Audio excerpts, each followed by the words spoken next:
कहानी की शुरुआत बोहेमी नाम के आदमी से होती है जो 1971 से जेल में पड़ा सड़ रहा था। बोहेमी का अब अपनी जिंदगी से पूरा इंटरेस्ट खत्म हो चुका था क्योंकि उसकी सारी जिंदगी इसी जेल में गुजरने वाली थी। जब बोहेमी पहली बार जेल में आया था तब शुरुआती दिन उसके लिए बेहद बुरे रहे थे, मगर धीरे धीरे उसे जेल की आदत लग गई और उसने कुछ दोस्त भी बना लिए जिनके साथ वो थोड़ा बहुत वक्त बिताया करता था। उस जेल में ज्यादातर गार्ड्स ठीक थे, मगर उन सब में एक प्रिजन गार्ड था जिसका नाम वेकिस्की था। वेकिस्की अक्सर कैदियों को बिना वजह बहुत बेरहमी से मारा करता था। अब हम देखते हैं कि उसी जेल में एक वर्कशॉप मौजूद थी जहां जाने का सपना हर कैदी देखा करता था, क्योंकि उस वर्कशॉप में 2 दिन काम करने पर 3 दिन की सजा कम हो जाती थी। साथ ही वहाँ काम करते करते उनका दिन भी बहुत आसानी से गुजर जाता था। शाम के 5 बजते ही उन्हें वापस जेल की सेल्स में भेज दिया जाता था, जहाँ वो अपना बाकी का समय शतरंज खेलते और बातें करते हुए गुजार देते थे। फिर एक दिन जेल के वार्डन ने बोहेमी को अपने ऑफिस बुलाया और उससे कहने लगा कि उन्हें अपनी वर्कशॉप की प्रोडक्टिविटी बढ़ाने की बहुत ज्यादा जरूरत है ताकि उसे बोनस मिल सके। अब वार्डन बोहेमी से कहता है कि अगर वो अगले 6 महीनों में वर्कशॉप की प्रोडक्शन बढ़ा देता है तो उसे अगले साल जेल से रिहा कर दिया जाएगा। मगर बोहेमी को इसके लिए कुछ और कैदियों की जरूरत थी। वार्डन उससे कहता है कि वो किसी भी कैदी को चुन सकता है। तब बोहेमी एक बेहद खतरनाक कैदी हैटचेट का नाम लेता है और उसका नाम सुनते ही वार्डन तुरंत मना कर देता है। मगर बोहेमी उससे कहता है कि अगर वो हैटचेट को इसमें शामिल नहीं करेगा तो बोहेमी भी इस वर्कशॉप में काम बिल्कुल नहीं करेगा। अब वार्डन बोहेमी की बात मान लेता है और फिर जेलर वेकिस्की को भेजा जाता है हैटचेट को उसकी सेल से बाहर लाने के लिए। पूरी जेल में एक अलग सेक्शन बनाया गया था जिसमें मौजूद सेल्स में बेहद खतरनाक कातिलों को रखा गया था। उन्हें जेल में बाकी कैदियों की तरह सेल्स से बाहर निकलने की इजाजत नहीं थी। अब वेकिस्की हैटचेट के सेल में पहुंचता है। हैटचेट एक बेहद खतरनाक और लंबा राक्षस की तरह दिखने वाला कैदी था जिसने कई खून कर रखे थे। बोहेमी की दोस्ती हैटचेट से जेल में कुछ महीनों पहले हुई थी जब हैटचेट को उसके सेल से बाहर निकाला गया था और उसी वक्त एक लड़ाई में उसने बोहेमी की जान बचाई थी। तब से बोहेमी और हैटचेट में दोस्ती हो गई, मगर उस दिन के बाद बोहेमी ने उसे दोबारा सेल से बाहर नहीं देखा। अब सभी कैदियों को एक बस में बैठाया जाता है। बोहेमी ने 6 कैदियों को वर्कशॉप के लिए चुना था जिनके नाम सर्शिम, चौदार, हैटचेट, प्रोफेसर, राडो और ग्रूम थे। जेलर वेकिस्की भी उनके साथ उसी बस में जाने वाला था और हर बार की तरह वो इस बार भी कैदियों को बेवजह पीट रहा था। अब वो सभी एक स्टील की फैक्ट्री पहुंचते हैं जहां सभी कैदियों को बस से उतारा जाता है। तभी उन सभी में से एक कैदी एक गार्ड का मजाक उड़ाने लगता है, मगर वो गार्ड इस वक्त उसे नहीं मार सकता था क्योंकि आज उन कैदियों से काम कराया जाना था। अब वेकिस्की उस कैदी को अपने पास बुलाकर कहता है कि अगर उसने ये हरकत दोबारा दोहराई तो वो उसके हाथों की एक एक हड्डियां तोड़ डालेगा।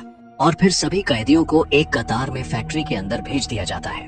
वहीं वो लोग केवल हैटचेट को एक सिक्कड़ में बांध देते हैं क्योंकि हैटचेट के गुस्से का कोई भरोसा नहीं किया जा सकता था। अब वेकिस्की अपने जूनियर को साइड में ले जाकर समझाता है कि उसे इन कैदियों से कोई भी हमदर्दी रखने की जरूरत नहीं क्योंकि ये बेहद खतरनाक हैं। अब सभी मिलकर मशीनों को चालू करने की तैयारी में लग जाते हैं। तभी प्रोफेसर और एलियन नाम के एक कैदी के बीच बहस हो जाती है। एलियन उन कैदियों में से नहीं था जिसे बोहेमी ने अपने साथ काम करने के लिए चुना था। एलियन को वार्डन ने भेजा था ताकि वो बोहेमी और उसके साथियों के काम में हाथ बटा सके। बोहेमी उन्हें समझाता है और कहता है कि उन्हें काम पर ध्यान देना चाहिए आपस में लड़ने की वजह से, मगर एलियन बोहेमी से भी बदतमीजी करने लगता है और तभी वहाँ जेलर वेकिस्की आ जाता है जिसे देखकर वो तीनों शांत हो जाते हैं। तभी जूनियर गार्ड वेकिस्की के लिए बेटा होने की खुशी में चॉकलेट्स लेकर आता है, मगर वेकिस्की चॉकलेट्स खाने से मना कर देता है और फिर जूनियर कैदियों में चॉकलेट्स बांटने लग जाता है। आखिर में एलियन उन चॉकलेट्स का पूरा डिब्बा ही उससे छीन लेता है। अब वेकिस्की जूनियर गार्ड को साइड में बुलाकर उससे कहता है कि बेहतर होगा अगर वो इन कैदियों से दूरी बनाकर रखे क्योंकि इनमें और जानवरों में कोई फर्क नहीं। अगर इन्हें अंदाजा हुआ कि गार्ड नरम स्वभाव का है तो उसे कच्चा चबा जाएंगे। अब वेकिस्की उन कैदियों के बीच पहुंचता है और हैटचेट की तरफ इशारा करता है जिसने अभी तक अपनी मशीन चालू नहीं की थी।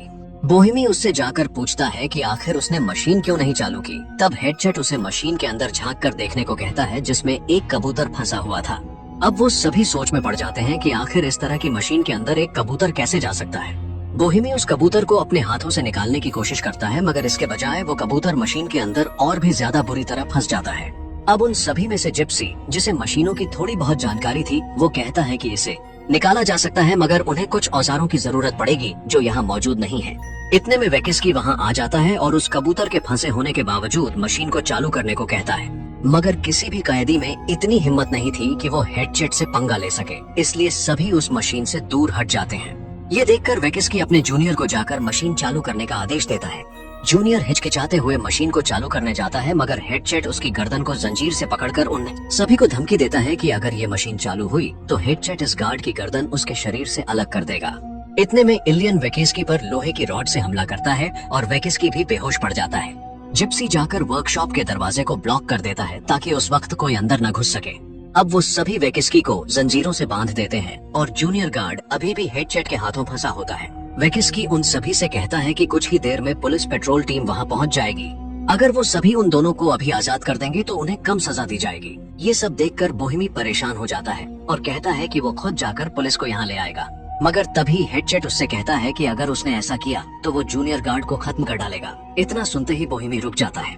अब वेकिस्की उन सभी से कहता है कि उन्हें मौत की सजा दी जाने वाली है जब वो दोबारा पकड़े जाएंगे, क्योंकि उन्होंने जेल के अधिकारियों पर जानलेवा हमला किया है और उन्हें बंदी बनाया है।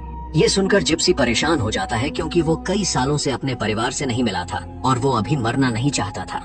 जिप्सी और इलियन के बीच बहस हो जाती है क्योंकि वो इलियन और हेडचेट के कारण मौत की सजा पाना नहीं चाहता था। अब बोहेमी आकार सिचुएशन संभालने की कोशिश में लग जाता है और वेकिस्की को समझाने की कोशिश करता है कि वो सभी उन दोनों को आजाद कर देंगे और वापस अपने काम में लग जाएंगे, मगर इसी शर्त पर कि वेकिस्की उन सभी को सजा से बचा लेगा। मगर इलियन उन सभी से कहता है कि बेहतर होगा अगर वो इन दोनों को मारकर जेल से भाग जाएं। अब वेकिस्की उन सभी से कहता है कि अगर वो सभी उसकी जंजीरों को खोल दें और जूनियर को सही सलामत जाने दें तो वो सोचेगा कि आगे क्या करना है। इतना सुनाकर इलियन उन सभी से कहता है कि वेकिस्की झूठ बोल रहा है। अगर उन्होंने इन दोनों को आजाद किया तो सभी बहुत बड़ी परेशानी में फंस जाएंगे। अब प्रोफेसर और जिप्सी बोहेमी की तरफ हो जाते हैं, मगर हेडचेट कुछ नहीं कहता। अब बोहेमी हेडचेट से जाकर बात करने की कोशिश करता है। तब हेडचेट उससे कहता है कि अगर कबूतर को उस मशीन से बाहर निकाल दिया जाए तो वो एक बार फिर अपने काम पर लग जाएगा और उस जूनियर गार्ड को सही सलामत छोड़ देगा। बोहेमी उससे कहता है कि मशीन के अंदर फंसा कबूतर पहले ही मर चुका है, मगर हेडचेट उसकी बात मानने को बिल्कुल भी तैयार नहीं था। बोहेमी उस मशीन को खोलने की एक बार फिर कोशिश करता है, मगर इसका कोई फायदा नहीं होता। अब परेशान होकर बोहेमी हेडचेट से पूछता है आखिर वो एक कबूतर के लिए इतना परेशान क्यों है। तब हेडचेट उससे कहता है कि वो इस कबूतर में खुद को देख रहा है और वो किसी भी तरह इस कबूतर को आजाद करना चाहता है। ये सुनकर वेकिस्की जोर जोर से हंसने लगता है और कहता है कि हेडचेट जो अभी एक कबूतर के लिए इतनी परेशानी कह रहा है, उसने खुद अपने हाथों से अपने भाई का कत्ल किया था। इतना सुनकर हेडचेट को बेहद जोर का गुस्सा आता है और हेडचेट वेकिस्की की जान लेने के लिए आगे बढ़ता है, मगर सभी मिलकर उसकी जंजीरों को खींचते हैं और उसे ऐसा करने से रोक लेते हैं। अब वेकिस्की बोहेमी पर इल्जाम लगाता है कि ये सब कुछ उसने पहले से ही प्लान कर रखा था और वो केवल हेडचेट के साथ जेल से भाग निकलना चाहता है और यही कारण है कि उसने हेडचेट को वर्कशॉप के लिए चुना, मगर असलियत में बोहेमी का ऐसा कोई भी प्लान नहीं था। बोहेमी उन सभी से कहता है कि वो लोग पुलिस के आने पर उनसे बात करके ये मामला सुलझा लेंगे, लेकिन हेडचेट ने अगर उस जूनियर गार्ड की जान ले ली तो बड़ी प्रॉब्लम हो जाएगी। अब वो सभी हेडचेट से उस जूनियर की गर्दन में बंधी जंजीरों को थोड़ी ढीली करने को कहते हैं और उस गार्ड को पानी पिलाते हैं। इतने में उन्हें दरवाजे से आवाजें आने लगती हैं। दरवाजे के बाहर पुलिस पहुंच चुकी थी। अब हालात और भी ज्यादा खराब हो चुके थे। इतने में वेकिस्की जोर से चिल्लाकर पुलिस वालों से कह देता है कि कैदी भागने की फिराक में हैं। अब पुलिस वाले अलर्ट हो जाते हैं और हेडचेट बोहेमी को धमकाते हुए कहता है कि बेहतर होगा वो गेट न खोले।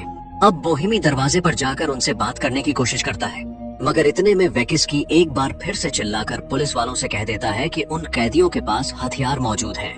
अब वो पुलिस वाले गेट को बाहर से खोलने की कोशिश करने लगते हैं। तभी प्रोफेसर उन पुलिस वालों से बाहर जाकर बात करने का फैसला करता है। दो पुलिस वालों में से एक पुलिस वाला मदद के लिए और आदमियों को बुलाने चला जाता है और एक वहीं रुक जाता है ताकि कैदी वहां से भाग न सके। अब प्रोफेसर गेट से बाहर आता है और उस पुलिस वाले से बात करने की कोशिश करता है, मगर वो पुलिस वाला बिना कुछ सोचे समझे उस पर गोली चला देता है। प्रोफेसर वहीं मारा जाता है। अब इस बात से बोहेमी और बाकी लोगों को बेहद बुरा लगता है और बोहेमी उस गेट का लीवर तोड़ देता है जिससे उसे बाहर से खोला न जा सके। अब ये खबर सुनकर जेल का वार्डन भी वहाँ पहुँच जाता है और उन पुलिस वालों से सारे हालात के बारे में पूछता है। पुलिस वाले बताते हैं कि उन्होंने अभी तक कैदियों से बात करने की कोशिश नहीं की, मगर उन्हें शक है कि कैदी भागने की कोशिश कर रहे हैं। अब वार्डन कमिश्नर के पास जाता है और उसे सभी पुलिस वालों को यहाँ से वापस ले जाने को कहता है, मगर कमिश्नर उसकी बात मानने को बिल्कुल भी तैयार नहीं था। वहीं दूसरी तरफ सभी कैदी अंदर बैठे इस सोच में पड़े थे कि वो अब पूरी तरह फंस चुके हैं और अब उन्हें बचने के लिए आखिर क्या करना चाहिए। अब इतना सब कुछ हो जाने के बावजूद वो लोग उन दोनों गार्ड्स को पानी पिलाते हैं और फिर बोहेमी उन सभी से कहता है कि उन्हें गेट खोल देना चाहिए क्योंकि उनके पास और कोई दूसरा ऑप्शन नहीं। मगर सभी प्रोफेसर की मौत देखकर ये रिस्क बिल्कुल भी नहीं लेना चाहते थे। बोहेमी उन सभी से कहता है कि इस जगह पर केवल एक दरवाजा मौजूद है, वो यहाँ से किसी भी हालत में नहीं भाग सकते, उनके लिए सरेंडर करना ही सबसे बेहतर ऑप्शन होगा। अब बोहेमी उन सभी की बिना सुने जाकर दरवाजा खोलने का फैसला करता है और कहता है कि उसे कोई फर्क नहीं पड़ता अगर हेडचेट उस गार्ड को मार भी दे। मगर बोहेमी जैसे ही दरवाजे की तरफ बढ़ना शुरू करता है, वैसे ही हेडचेट उस गार्ड को खत्म करने लगता है और बोहेमी को मजबूर करता है उसकी बात मानने के लिए। अब वार्डन एक मिनिस्टर को फोन लगाता है और उससे कमिश्नर को वापस भिजवाने के ऑर्डर्स ले लेता है। मगर वार्डन को केवल 1 घंटे का टाइम दिया जाता है इस सिचुएशन को संभालने के लिए। अगर वो इस 1 घंटे में इस सिचुएशन पर काबू नहीं पा पाया तो कमिश्नर एक बार फिर वापस आ जाएगा। अब वार्डन घोषणा स्पीकर्स की मदद से उनसे कहता है कि उनके पास 10 मिनट का समय है। अगर 10 मिनट के अंदर उन्होंने सरेंडर नहीं किया तो उसके बाद उनके जिंदा रहने की गारंटी वार्डन नहीं लेगा। अब उनके पास बेहद कम समय बचा था। अब बोहेमी हेडचेट से कहता है कि वो लोग उस कबूतर को मशीन से बाहर निकालकर सरेंडर कर देंगे। हेडचेट उसकी बात मान लेता है, मगर 10 मिनट के अंदर कबूतर को बाहर निकालने के लिए उन्हें हेडचेट की जरूरत थी, क्योंकि मशीन बेहद भारी थी और उसे हिलाना भी बेहद मुश्किल था। अब जूनियर गार्ड से चाबी मांगकर वो लोग हेडचेट की जंजीरें खोल देते हैं और फिर हेडचेट उस मशीन को खोलने की कोशिश में लग जाता है। अब सभी सरेंडर करने का फैसला कर चुके थे, मगर एलियन अब भी सरेंडर करना नहीं चाहता था। एलियन सभी से कह रहा था कि वो वेकिस्की को अपने साथ बाहर ले जाएगा और उसकी जान के बदले वहाँ से किसी तरह भाग निकलेगा। अब इसी बात में बोहेमी और एलियन की बहस हो जाती है और एलियन बोहेमी की जान लेने की कोशिश करता है, मगर हेडचेट एलियन को उठाकर फेंक देता है और बोहेमी की जान बचा लेता है। अब बारी थी उस मशीन को खोलने की, ताकि जल्द से जल्द उस कबूतर को मशीन के बाहर निकाला जा सके। अब हेडचेट अपनी पूरी शक्ति लगाकर बेहद जोर से उस मशीन को खोलने की कोशिश करता है और उसका एक लेयर खुल भी जाता है। मगर उस कबूतर को बाहर निकालने के लिए एक लेयर और खोलने की जरूरत थी, जो हाथ से तो बिल्कुल भी खुलने वाला नहीं नजर आ रहा था। अब उन्हें मशीन के अंदर कबूतर फड़फड़ाता हुआ नजर आ रहा था। अब हेडचेट उसे देखकर सभी को बताता है कि हर रोज उसे सपना आता है कि कुछ लोग उसे जिंदा दफना रहे हैं, और जब वो उन्हें आवाज लगाकर पुकारने की कोशिश करता है तब वो लोग हंसने लगते हैं और उसे तड़पता हुआ छोड़ जाते हैं। हेडचेट को ये सपने कई दिनों से परेशान कर रहे थे। उसे इस कबूतर में खुद की परछाई नजर आ रही थी, इसलिए हेडचेट उसे मरने नहीं देना चाहता था। अब वो लोग एक बार फिर मशीन खोलने की कोशिश करने लगते हैं और बोहेमी जाकर जूनियर गार्ड से मदद मांगता है। जूनियर शुरुआत में उसकी मदद करने से मना कर देता है, मगर बोहेमी के धमकाने पर उसे उनकी मदद करनी पड़ती है। अब कमिश्नर बैठकर सभी कैदियों के केस देख रहा होता है, वहीं दूसरी तरफ सभी उस मशीन को खोलने की लगातार कोशिश कर रहे होते हैं, मगर वो मशीन बेहद भारी और मजबूत थी, उसे खोल पाना कुछ ज्यादा ही मुश्किल हो रहा था। वहीं दूसरी तरफ 10 मिनट गुजरने में थोड़ा सा ही समय बचा था। अब उनकी मदद करते वक्त जूनियर गिप्सी से पूछता है कि आखिर हेडचेट ने कौन सा गुनाह किया है। तब गिप्सी उसे बताता है कि कई सालों पहले हेडचेट एक स्टील मिल में काम किया करता था। उन दिनों उसने पैसे इकट्ठा किए थे अपने भाई की शादी के लिए।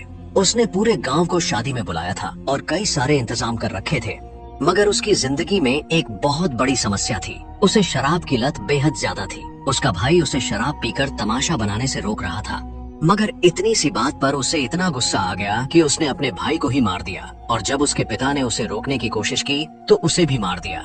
अगली सुबह जब हेडचेट को होश आया तब उसने पुलिस को सरेंडर कर दिया। अब 10 मिनट गुजर जाने के बाद वार्डन दरवाजे पर बोहेमी से बात करने की कोशिश करता है। बोहेमी उससे कहता है कि एक मशीन में एक कबूतर फंसा है, उसे बिना बाहर निकाले वो लोग दरवाजा नहीं खोल सकते, उन्हें केवल थोड़ा और वक्त चाहिए, उसके बाद वो लोग चुपचाप सरेंडर कर देंगे। वार्डन कहता है कि उसे वेकिस्की से बात करने की जरूरत है, मगर वेकिस्की वार्डन से झूठ कहने लगता है कि इन कैदियों को भागने के लिए और वक्त चाहिए, ये केवल झूठा बहाना कर रहे हैं। बोहेमी और गिप्सी वार्डन को समझाने की कोशिश करते हैं कि वेकिस्की झूठ कह रहा है, मगर वार्डन को उन दोनों की बात कुछ हजम नहीं हो रही थी। वार्डन उनसे कहता है कि बेहतर होगा वो तुरंत दरवाजा खोल दे, वरना उन्हें सजा दी जाएगी। अगर वो अभी दरवाजा खोल देते हैं तो उन्हें किसी भी तरह का कोई नुकसान नहीं पहुंचाया जाएगा। मगर बोहेमी उनसे कहता है कि अगर ऐसा ही था तो उन्होंने प्रोफेसर की जान क्यों ली, वो केवल उनसे बात करने दरवाजे के बाहर आया था। अब वार्डन उन्हें समझाने की कोशिश करता है कि बेहतर होगा अगर वो तुरंत दरवाजा खोल दे, और वार्डन बोहेमी से ये भी कहता है कि अगर उसने बात नहीं मानी तो उसे अगले साल जेल से नहीं छोड़ा जाएगा, जैसी उनकी बात हुई थी। अब ये बात सभी सुन लेते हैं और उन्हें लगता है कि बोहेमी उनका केवल इस्तेमाल कर रहा है और अगले साल खुद जेल से छूटकर चला जाएगा। एलियन उससे कहता है कि वार्डन उसे केवल झूठ बोल रहा है, वो अपना काम करवाकर उसे भूल जाएगा। मगर बोहेमी के पास उनकी बात मानने के सिवाय और कोई दूसरा ऑप्शन नहीं था। अब बोहेमी वेकिस्की को छोड़ने का फैसला करता है, मगर एलियन उसे ऐसा करने से रोकता है। लेकिन हेडचेट वेकिस्की को जाने देता है क्योंकि वर्डन की शर्त के हिसाब से अगर वो गार्ड्स को छोड़ दे तो वर्डन उन्हें 1 घंटा और देगा जिसमें वो लोग मशीन से कबूतर निकाल पाएंगे। अब वर्डन सारी बात जाकर कमिश्नर को बताता है और कहता है कि वायलेंस की जरूरत नहीं, कैदी खुद ही कुछ देर बाद सरेंडर कर देंगे। कुछ ही देर में वो लोग वेकिस्की को लेकर बाहर आते हैं, मगर कमिश्नर वर्डन की बात न सुनते हुए उन पर गोलियां चलाना शुरू कर देता है। किस्मत से वो गोलियां केवल वेकिस्की को लगती हैं और बोहेमी बच जाता है। वर्डन को कमिश्नर पर बेहद गुस्सा आता है और वर्डन कमिश्नर को एक मुक्का मार देता है, लेकिन अब वर्डन भी कुछ नहीं कर सकता था क्योंकि अब 1 घंटा बीत चुका था और पूरी स्थिति कमिश्नर के हाथ में आ गई थी। बोहेमी का भरोसा अब वर्डन से पूरी तरह उठ चुका था। अब कमिश्नर ने सोल्जर्स को बुलाना शुरू कर दिया था। गोलियां लगने के बावजूद अभी वेकिस्की बुरी हालत में जिंदा था। अब वो सभी ठोक पिट कर किसी तरह मशीन को तोड़कर उस कबूतर को बाहर निकालने की कोशिश लगातार कर रहे थे।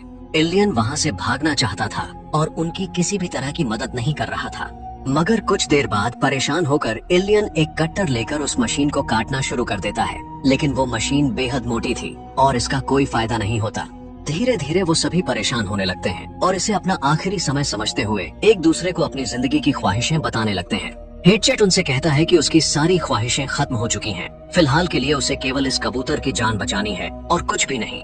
अब वो लोग उस मशीन को तबाह करने का फैसला करते हैं और वेकिस्की के पास जाकर किसी औजारों के शेल्फ के बारे में पूछते हैं। वेकिस्की उन्हें औजारों के साथ साथ एक हथियारों के शेल्फ के बारे में भी बता देता है, क्योंकि उसे इस बात का बेहद बुरा लगता है कि जिन लोगों के लिए वो इतने दिनों से काम कर रहा था, उन्होंने एक बार भी उस पर गोली चलाने से पहले नहीं सोचा। वेकिस्की उनसे कहता है कि वो बोहेमी की वो उसकी जरूर मदद करे और अगले 6 महीनों के अंदर वो जेल से बाहर होगा और अपनी 16 साल की सजा से बच जाएगा। अब बोहेमी औजार लेकर आता है जिससे उस मशीन को पिघलाकर खोला जा सकता था और वेकिस्की की चाबियां उसे वापस लौटा देता है। अब बैठा हुआ हेडचेट बोहेमी से बताता है कि जब अगले दिन उसे होश आया तब उसने खुद को खत्म करने की कोशिश की, मगर वो इसमें नाकाम रहा। हेडचेट उसे कहता है कि इतने बुरे सपनों और पूरी यादों के बाद केवल खुद को इंसान महसूस करना चाहता है, इसलिए वो किसी भी हालत में उस कबूतर की जान बचाना चाहता था। बोहेमी को उसकी बातें सुनकर बेहद बुरा लगता है। बोहेमी उसे अपने बारे में बताता है कि उसका एक बेटा है जिसे वो अक्सर लेटर लिखता है, मगर उसकी आज तक कभी हिम्मत नहीं हुई उन लेटर्स को भेजने की। अब कमिश्नर सोल्जर्स को तैयार करना शुरू करता है और उन्हें प्लान के बारे में समझाने लगता है। आधा घंटा गुजर चुका होता है और उन्होंने अभी तक मशीन को जरा सा भी नहीं खोला होता। अब वेकिस्की उन सब से कहता है कि अगर वो लोग उसे खोल दें तो वो उनकी मशीन को खोलने में मदद करेगा। यह इसलिए नहीं कि वो भी कबूतर की जान बचाना चाहता है, बल्कि इसलिए कि अगर उन्होंने समय पर सरेंडर नहीं किया तो वो लोग अंदर आकर सभी को मार डालेंगे। अब वो लोग वेकिस्की को खोल देते हैं और वेकिस्की उस औजार को चालू कर देता है जिससे पिघलाकर मशीन को खोला जा सकता था। अब कमिश्नर के बुलाए सोल्जर्स ने वर्कशॉप की गेट पर डायनामाइट्स लगाने शुरू कर दिए थे ताकि गेट को उड़ाकर अंदर घुसा जा सके। अब कई देर की मेहनत के बाद आखिरकार वो मशीन खुल चुकी थी और अंदर मौजूद कबूतर सही सलामत था। अब वेकिस्की अपनी गन निकालता है और उन सब से जमीन पर लेट जाने को कहता है। सभी लेट जाते हैं, मगर हेडचेट नहीं लेटता और उस कबूतर को पानी देने लगता है। इतने में वेकिस्की उस कबूतर पर गोली चला देता है, जिससे हेडचेट को इतना गुस्सा आता है कि वो गोली खाने के बाद भी वेकिस्की को मार डालता है। जूनियर गार्ड इतना डर चुका होता है कि गोली चलाने की हिम्मत नहीं कर पाता। अब वो सभी मिलकर उस कबूतर को बाहर निकालते हैं। इतने में कमिश्नर उस गेट को डायनामाइट से उड़ा देता है। अब सारे सोल्जर्स अंदर आ जाते हैं और बोहेमी, हेडचेट और बाकी सब उस धमाके के बाद जमीन पर पड़े होते हैं। हेडचेट खड़ा होकर उस कबूतर को उड़ा देता है और सभी सोल्जर्स उस पर फायर कर देते हैं। कई गोलियां खाने के बावजूद हेडचेट अपनी जान गंवा देता है और वो कबूतर उड़ता हुआ खिड़की से बाहर चला जाता है। अब बोहेमी भी उठ खड़ा होता है और तीनों अपनी जान की परवाह किए बिना इसे अपनी जिंदगी में किया पहला अच्छा काम समझते हुए खुशी से झूमने लगते हैं। कमिश्नर उन पर गोली चलाने वाला होता है, मगर जूनियर गार्ड उसे ऐसा करने से रोक लेता है। जूनियर गार्ड सभी से कहता है कि हेडचेट ने सभी को बंदी बना लिया था और वो तीनों मौत की सजा से बच जाते हैं। यही हमारी कहानी खत्म होती है। जाते जाते हमारे चैनल को सब्सक्राइब करना बिल्कुल भी ना भूलें।